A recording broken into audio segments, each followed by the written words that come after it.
Hi everyone, I'm Kimberly Kane and welcome to Kane Insights. Today we have the privilege of hearing from Michelle Jacobik. She's an entrepreneur, a speaker, and author of The Path to Profits. Michelle talks about how having a vision, a flow, and a focus on growth are all critical to small business success.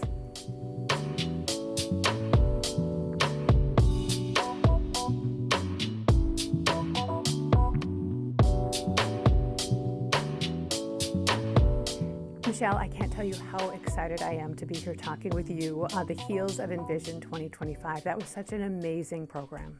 It really, we were coming off of like 3 days of being in this container, right? And so it feels really good to be able to sit and have this conversation right after that. Right. It's such an impactful event, and the invitation for people to get out of their business to work on it. And I was really blessed that you came. Well, thank you. And it was awesome to have the opportunity to talk about trust and some of the things that we do at Kane. Yeah. You really guided everyone through a very methodical process to help them put a vision around where they want to go and to grow their business. And all of that was rooted in your book, Path to Profits. Yeah. So I want to start by asking you what inspired you to write the book. You're an entrepreneur.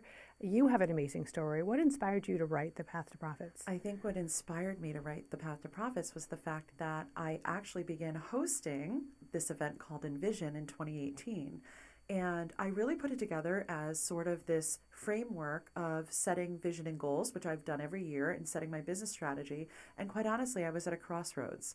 I had written Prosperity After Divorce in 2018, and I truly thought that that was the space that I was going to be serving people in this next chapter of my entrepreneurial journey, right? So I was in insurance for 28 years. I spent in financial services and insurance. I owned an insurance agency and worked with entrepreneurs in every different segment over that time period. And then here I found myself, okay, I went through a divorce, right? So I write this book because I was trying to figure out this blend between like divorce and restarting, and I had to go into the personal finance space to figure it out. And there was books on divorce and books on money, but nothing that bridged the gap. So that was my first. I never, ever, Kimberly, planned on writing a book. I never planned on being an author. I've had vision boards since I was 19 years old, and nowhere on the board did it say, write a book. So when I started getting the nudges around the first book, I was like, no, it's not on my vision board. I'm very goal focused. I'm not doing that. And I just kept getting the nudges. Like, you've learned something here that other people need to know. And so I went into this new chapter thinking that that was the calling, that I was supposed to help people through the planned or unplanned transition of divorce around their finances and how to reset a vision for their lives, how to move forward, how to create prosperity beyond what they just went through or chose. Because I chose, but I also found myself at a crossroads where I was like, how do I navigate all of the new things? And so the truth is that I stayed in that segment for a couple of years, that niche, thinking that's where I was supposed to serve people. And what the path led me to was that I actually wasn't fully in my gifts. It wasn't profitable. It wasn't monetizing. And not that I think that that is the only measurement. Obviously, it's not. But when I was choosing something new, I certainly didn't want to slide back. And I could feel that there was something missing. And I actually felt, honestly, this like call, like, am I quitting before the miracle happens? If this is my assignment, am I quitting? Like, am I a good servant leader? Because I always thought that I was. How were you measuring success when you were thinking about quitting? I mean, what was it that said to you, I'm not hitting my goals, or I need to pivot or do something differently? Well, it was a couple of things. First, my energy was completely depleting. The boundaries, the things that I was creating, the restructuring of my life, when I made this transition out of insurance and into the new thing that I was going to create. Many entrepreneurs find themselves at that crossroads that I found myself at. Many listening might be finding themselves there, trying to make that decision. I found myself back to doing the same exact things that I said I wasn't going to do.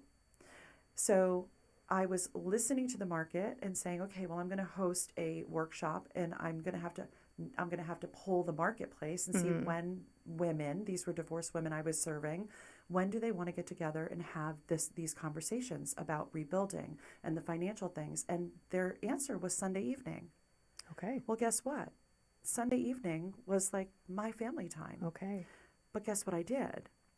I answered the call and I gave up my Sunday evening. So now my family dinners at 6 o'clock, I'm like, You got to go. Everybody get out. Which is what entrepreneurs do, right? Yes, And you I've got to give go that serve. up, right? What I found after 2 years of doing that, how did I measure my success for me, not because Right. I was making an impact, but when you're making an impact, you still have to have a full container. You have to make an impact for yourself as well. Yes. Right? So I found myself at this crossroads 2 years in. I was literally depleted energetically. I continued to move the line again. And I was like, can I really have it all? If I really believe I can have it all, is this what it looks like? And it didn't. It didn't. Financially, it didn't, because people at that stage of the game as well, I was wanting to move them forward.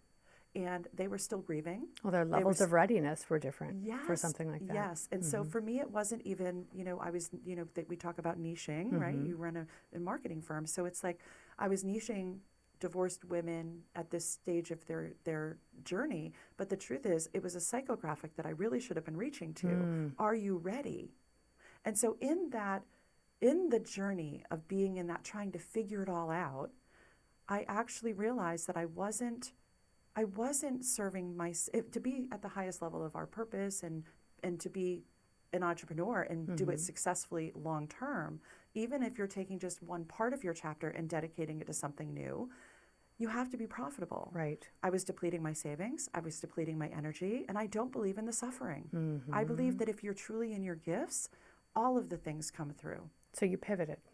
So I pivoted.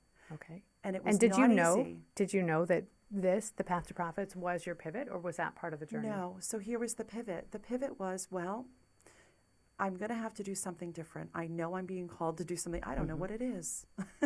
And so I went back to the place that it happened to be at the time of year where I always do my business strategy. And I thought, I need a new vision board. And so I thought, if I'm going to do this, I kind of want to have some people around me that are entrepreneurs that would also want to do this, and I'll just share my process. And so I actually put out my first invitation to join. I called it Envision 2018, and I booked a room at a hotel in Connecticut, and I put it out to just the business market in that area, and I had 40 spots. I sold it out in 2 days. Wow.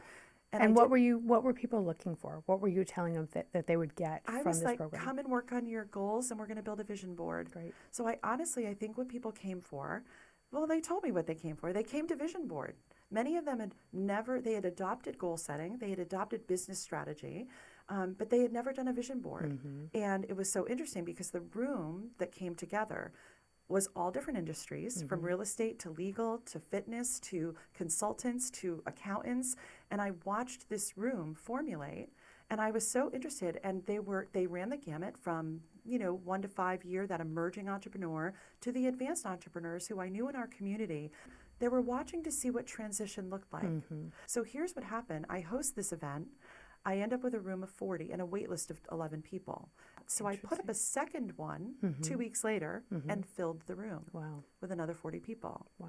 So I did the same thing twice, 2 weeks apart, and I thought, wow, this is so interesting that people are coming. What was so interesting for me is that the process that I moved them through is the Path to Profits method, as I call it today. They really thought by 10 o'clock we were going to have magazines and glue sticks and scissors on the table, and they were going to build their vision board. But the truth was, I stopped building vision boards that way in my 30s. In my 20s to 30s, it was all the stuff. It was the Mercedes, the trips, the cruises, the jet, all of the things that were material, the experiences that I wanted to have. And I didn't have a process other than sitting down and pulling out magazines and looking at the next slick thing that I wanted to crush, right? Like, what did I want? I had the money goals on there. I had the material goals on there. And so it was very interesting that we didn't start the vision boards until 3 o'clock in the afternoon. And you could see some people were like, I don't really get it. I came for the vision boards. But my gosh, when they left, they had the framework for what was going to be the most incredible year, 1, 2, 3 years. They had clarity beyond clarity. And, I think you're tapping into something that even in my experience as an entrepreneur is so important. So many entrepreneurs start off with an idea. And they have a network or they have a specific expertise in that area, and they just get started. But what you're saying is you need a process. If you want to create a sustainable business, if you want to create a business that scales, if you want to create a business that makes an impact on your customers, start with that great idea, but then you have to have a process to make it real. And that's what I found so interesting, Michelle, in the book, because your process is simple, right? Yeah. Like if you take a step back and you think putting a vision board together, that's not that hard, Yeah. right? But the process itself creates a formula that people can see themselves in. Would love to hear from you, Michelle, what you have seen as the difference between having a vision and running a vision-aligned business. And maybe you can even share an example of one of the businesses that you've worked with where they came to you with a vision and you helped them go through this process. I love that. So I think, vision without alignment is like setting the GPS in your car and then never getting in the car. Mm-hmm. You know where you want to go. We say it, right? A lot of entrepreneurs, this is the result that I want to have. On the personal side, they have this whole vision of what it's going to look like. It's the time freedom, the money freedom. It's all the freedoms, whatever freedom is for them. Is usually at the forefront of somebody going into business because they want to do it their way. They want to make the impact their way. But they aren't necessarily, as you said, they have talent and skills, but they don't have a roadmap. And so, I have an entrepreneur, 15 years in business, that came to me that had this complete vision of what they were going to build. 21 employees at the point that she came to me. And I think she found herself in the same crossroads that I did. She built a monster. And she was missing all of her children's games. She was on the sidelines just as I was, fielding phone calls. And honestly, I think when you get to that point, you start to think, well, is it possible? But here's what I know to be true. When I was there, and I think that she had the same sense, looking externally, she could see other entrepreneurs that actually had that. They had that. It was a choice. And many entrepreneurs find themselves, when they're in that beginning stage, that the need to be able to make a paycheck, to be able to make payroll, to be able, if you took out an SBA loan, to make the payment and not end up on the default side of things. It pushes us into this place of the hustle. The hustle culture. The hustle culture. Mm-hmm. Yeah. And you talk about this in the book. Yes. And so we don't realize that we're on that road until we do. Mm-hmm. And I think that many times the way that it shows up is you get so far away from the thing that you thought you were building, and you're afraid because you've built something. You're afraid to take any change. So take me back to the entrepreneur who came to you, 21 employees. She found herself with a business that was not exactly what she had hoped it would be. Yeah. How did you get her into the process? And what happened? Yeah, I love it. So we started with the vision pillar. I simply gave her the work to do. The book wasn't even published yet. And so she came to me and I said, okay, we're going to start with a grounding. You're going to do this home play. And then our first session is going to be, you're going to share with me the things that came up. And it's so interesting because I think that when you are at a crossroads where you feel like there is no alignment with vision, you actually have to start all over. So the framework of the vision pillar is about, especially as an entrepreneur, where you do feel like there are no ideals, like there's no ideal. I'm an entrepreneur. I'm going to wake up today, it's Monday, and I'm going to have fires to put out. Many times it's very true, but it doesn't mean that you can't figure out if you're in your ideal or if something needs to shift. So she had to figure out what were the things that needed to shift. In her case, what happened was she made a decision to change the hours that she was working. So she was always in the door first thing in the morning before anyone else walked in the door. And that meant she was rushing out the door with her children, yelling at her daughter. Stress. And if they got behind that school bus, my God, her story resonated with me so much. Or whatever it was, she forgot that she owned the business and that she could simply, if she were to look at the ideal of what her relationship would be with her family, friends, social and fun, all the things, the pillars that we went under in the Envision process, when she sat down and actually did it through a framework, because nothing felt ideal. It was chaos. Constant motion. There was no clarity, constant motion, move, the hamster wheel. Right. When she got quiet and actually moved through the framework, she could repoint and say, even if it isn't ideal, where am I now? Brutal honesty. Not how did I get here, but where am I now? Where would I like to be? And maybe not this month, next month. Maybe it's in the next 1 to 3 years. How many entrepreneurs do you think you've worked with since you started this process? Oh my gosh. Well, I would say since I started this process, over 1,000, I've walked through this process. So that's a lot. So It's you a have a lot. good group of people that you can look back and reflect upon. Yeah. When you look at the group and the individuals that you've worked with, how many entrepreneurs do you think can be successful with just the vision and the idea without the strategy and the framework? No. None. No. The truth is that if you don't take action and if you don't have the roadmap or the education, because we're not taught, we canvass the room, right, on our first day at Envision with a show of hands, how many of you have a degree in entrepreneurship? Right. And it was interesting, 2 hands went Two up. people, right? I've been in a room with 400 people and no hands go up. Yet we're all jumping out to work for ourselves because we're feeling inspired to do something and to create freedom in the way that the version that we want it to be. And the truth is that you can't have vision without profits. And those two people who raised their hands, who had degrees in business entrepreneurship, were in your room. Yeah. So they were still looking for a strategy and a framework. Yeah. That's why the flow pillar is my favorite part. Yeah. You know, when we moved into day 2 and we talked about the money part, right? I love activating money conversations. Even day 1, when I said, hey, could you just all share something about what you could improve around your money handling? Because here's the thing. Some people are taught how to move the needle in their business, especially startups, right? They're like, I've got to hit these KPIs and these metrics. I've got an investor. I want to take it out. I want to sell it. I want to, whatever those things are. And I can tell you, I've worked with a lot of startups and founders that are completely a nightmare on the personal finance side because everything is focused. They're all in. All in. Yeah. All in. And that's great. They're waiting for the payday. But here's what I know to be true. You can have a strong vision, but if you also aren't getting that strength around the roadmap that it takes or the runway financially that you need, there is this undercurrent of shame and guilt and this sense of the ball is going to drop and no one knows that it's happening except for you. And let's get into that, because I think part of what you talk about is self-awareness. And sometimes entrepreneurs, small business owners, they're just driving, and those warning signs that you talk about, maybe you're not paying as close attention to them because you're driving. So what if you could talk about some of the patterns that you see when leaders lose flow and those early warning signs that growth may be starting to be challenged or at risk? I found myself in that place of it wasn't bringing me joy anymore. I was stressed out. I also found myself in a place that I hear many entrepreneurs, they go to a place of victimhood and martyrdom.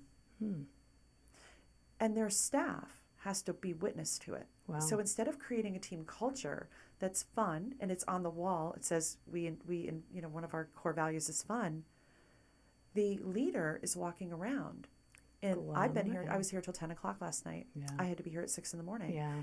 I had to be here over the weekend. And you just can't put that on your employees. I did that too. Yeah. These are our choices as entrepreneurs, yes, right? Yes. Right. And so, we're cautious about making sure, I think a lot of entrepreneurs that I work with are like, well, I have money freedom, but I don't want the employees to know that I have money freedom because then it looks like, we're doing better than we are. And some are flashing that and they're not doing better than they are.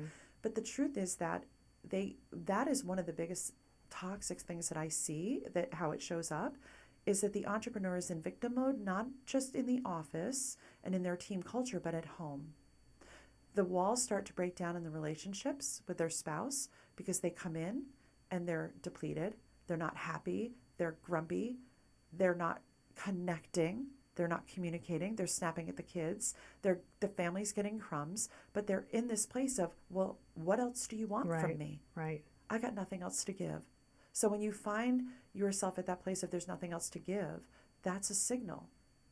Be self-aware. So dreading Mondays, right? Working all weekend. Not having joy in what you're doing. You're not having fun anymore. Yeah. You're not having fun anymore. And what I'm hearing you say that is just so valuable, Michelle, is as an entrepreneur, right? You give your heart and soul to your business when you're getting it off the ground. And you're probably going to work a lot more in the beginning, and you may not have that balance and flexibility. Yeah. But you have to get to a point, is what I'm hearing from you, where you have the life that you want to. And I can say, just speaking from my own experience, that's really hard to do Yeah. because this is your baby. Your business is your baby, and you're protecting it. And letting go of it may feel like you're being less responsible, Yeah. may feel like you're putting that at risk. But what I Yeah. hear you saying is you have to. We have to. You have to get to a point where you can do Yeah. that. I think what happens is when we're in the chaos, we lose our power. And when we're in the silence, some sacred space for yourself to just be, to just trust. And it's the biggest challenge is, can we trust ourselves?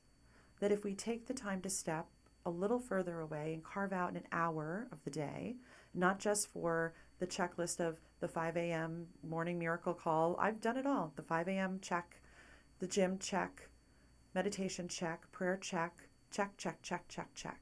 And this is your personal checklist. This is Yeah. what you need to have in place. Yeah. And so I started moving from this mindset of, I'm in this strong routine, which I believe in routine and discipline, right? Because you've got to have disciplines in order to even do entrepreneurship, because then there's no consistency. You have And to you have have- discipline to do yeah. entrepreneurship. You have I'm going to to. quote you on that. You have to. Yeah, and there's all Yes. areas of my life that I'm still working on Yeah. on activating and elevating those disciplines that I'm not so great with. But the self-awareness comes from, if you're doing it out of, to me, it's having more of a ritualistic peace of mind. I don't believe that it is a 50-50 balance. I don't believe in balance. Right, But I do believe in integration. right. But if we're all one way, we deplete ourselves, and then we are in that chaos. And in the chaos, you're just not going to get the clarity that you need to be able to make a shift or run your business. Yeah. And if you're listening, I know you already know what I'm talking about, because you're there or you're headed there. or Maybe you you've know been there a someone, while. you see someone Yeah. who's headed there. Yeah. Yeah. So we've talked about the patterns that you need to be aware of when you are running into challenges, but Yeah. how about those who are successful? I think that the successful people that I've actually, mentored with, modeled with, there's three things. They have clarity. They slowed down long enough to know what results they're after. That's really what Envision was about this weekend, right? Helping you guys, one, gain more clarity, one, gain more courage, that you can have it all. And the third is to have an unfair advantage. The clarity piece is, what do you want? And the vision exercises, the invitation to read and then do the exercises, because you can read the book, you can listen to it on Audible, but if you don't do the work, Right. you'll learn. Right. It will be, you can adopt the theory of the Right. path to profits, but the transformation and the clarity comes from actually doing the exercises. So one is clarity. They're clear about the results that they want. And when I say that, I mean, what is the life they want to create? Not just the business. If you really want to stop doing just the business, the hustle, the grind, the things that you know aren't serving you any longer, it really is an invitation to get clear. And that clarity is the pillars, right? Moving through the pillars. I think the second one is that people that are successful, they have good borders. They have good, and I say borders, boundaries, you could call it whatever you want. I like the word borders. It feels a little softer for me. So I think a lot of successful people are really clear about, if they're adopting a model that does feel like they can have it all, and they're creating space between their CEO life and their personal life, they have to have good borders. And I've witnessed that, because I didn't. Because I was always at that, well, I have to answer. Right. Because if I don't answer, then I'm not bringing value. And it's simply not true. Now, my clients know that if there's an SOS, they simply write SOS. And you're That there. is a signal for me that they understand and respect my borders, but that they are really needing more. And I will answer that call. When you ask me about what separates somebody that has had this level of success, is that they have support. I would never have gotten to the level of success that I did in my insurance agency without having a strong board of advisors, a trusted group of people that I could ask questions of, a lawyer, a great lawyer, a great marketing person that could take our vision and help us really attract the right client. Have the confidence when I decided to close the doors on a Saturday that I could call in the people that I really wanted to work with and not worry about the people that were wanting the Saturday morning opening, right? So becoming one of those support pieces, becoming a trusted advisor and being somebody there that's on the journey with them, that's the part that lights me up. Mm-hmm. I absolutely want to see 10,000 businesses stay in business over this next 10 years with our support, with the Path to Profits methods, bringing people together to create strategic alliances and help remove constraints. And I am invested. Luckily, I feel like I have the skill set with 37 years of entrepreneurship, buying, selling, real estate, employees, hiring, firing, all the things. Right. And if I don't have the answer, there's somebody in my network that does. So, Michelle, if you could leave listeners with one question to ask themselves about the way they're leading or growing their business right now, what would that one question be? It's the most highlighted quote in the book. And I never thought as an author, I never thought about the fact that people would resonate with certain things, but I'm a highlighter. And on their Kindle, we can see what they're highlighting. And the number one quote that is highlighted is, and I'll say this is what we'll go out with, hopefully, are you profitable in support of your life, or are you profitable at the expense of it? Are you profitable in support of your life, or are you profitable at the expense of it? That was the question that I had to ask myself. When I really was looking at the whole picture of my family getting crumbs, of the things that were happening, they were my decisions. There's no, I created it. I loved it. But there was a point where I started saying, is this all there is? Mm-hmm. Is this all there is? And that one question was the framework for me to invite in support to actually figure out whether there was a different way. I am so thankful, Michelle, that I had the chance to attend the Envision program, the Envision event here in Naples, Florida. I've truly enjoyed reading your book, and I hope that other people pick up the book and they reach out to you as they are thinking about launching a business or launching a business and they're in the midst of it, because this really catapults success. So thank you so much, Well, Michelle. thank you for your contributions. We had such a great conversation. After the conversations, what was happening in the room around the activators of trust and what you brought to the table, it was exactly what was needed right now as we're in this major trust recession. Mm-hmm. And so thank you for your contributions, and I'll look forward to having you back next year. Looking forward to it. Yeah, Thank you. Thank you.